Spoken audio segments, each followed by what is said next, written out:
Բարի լույս սիրելիներս, եթե մեկը գա ձեզ մոտ եւ այս վարդապետությունը չունենա, նրան տուն մի ընդունեք եւ նրան մի ողջունեցեք։ Ով այդպիսի մեկին ասի ողջույն, մասնակից կլինի նրա չար գործերին։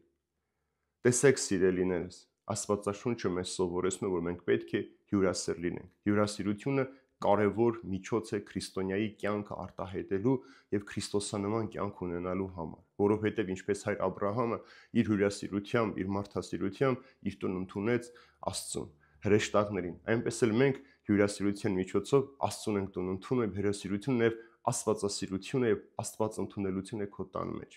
Բայց Հովհաննես Առաքյալի ժամանակն եւ հատկապես այսօր շատ կեղծ ուսուցիչներ, ուսուցանողներ կային, ովքեր գյուղից գյուղ, քաղաքից քաղաք են շրջում շատ մարդկանց մոլորեցնելու։ Դրա համար Առաքյալն ասում է, ով որ այս վարդապետությունը չունի, այսինքն ինքը Քրիստոսի մեջ չի ապրում, Քրիստոսը իր մեջ չի բնակվում, այդպիսին կեղծ է եւ չի կլինան քո տուն թողնել։ Եվ այդպիսի մարդիկ գնում են մարդկանց մոլորեցնում են եւ օգտվում են հատկապես մարդկանց հյուրասիրությունից եւ այդպիսով իրենց նյութական բարիքներն են հավաքում, չարաշահելով մարդու մարդասիրությունն ու հյուրասիրությունը։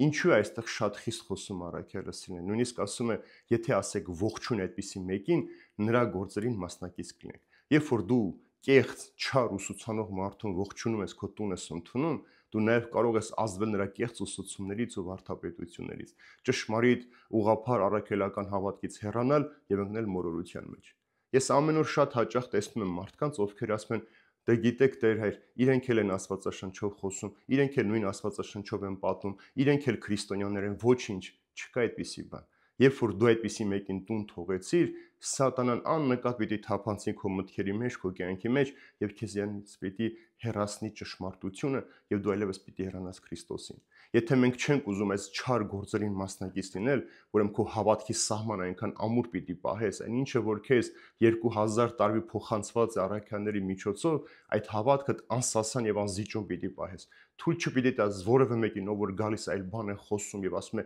մենք ճշմարտությունը գիտենք, մենք բացահայտել ենք ճշմարտությունը, այսօր հայտնություն ենք ունեցել Աստծուց, Աստված մեզ հայտնել է թե որտեղ է ճշմարտությունը, վերջ, դու քո առաքելական հավատքը քանդեցիր եւ Քրիստոսից հեռացար եւ մասնակից դարձար չարի գործերին։ Դրա համար ինչքան էլ որ հյուրասիրությունը շատ կարևոր է մեզ համար, մենք իբրև մարդ, իբրև քրիստոնյա պարտավոր ենք յուրաքանչյուր մարդու ջերմությամբ դիմավորել ու ճանապարհել, բայց այն մարդիկ, ովքեր որ գալիս են Քրիստոսի անունով, այդպիսի մարդկանց ասում է ձեր տուն մի թողեք եւ մի ողջունեք, որպեսզի չարը մեր ընտանեկան հիմքերը չքանդի, մեր քրիստոնեական հավատքը չոչնչացնի եւ վերջապես մեզ անորոշության մեջ այնպես չանի, որ մենք կորցնենք Քրիստոսին եւ մենք էլ կորենք Քրիստոսի ներկայությունից։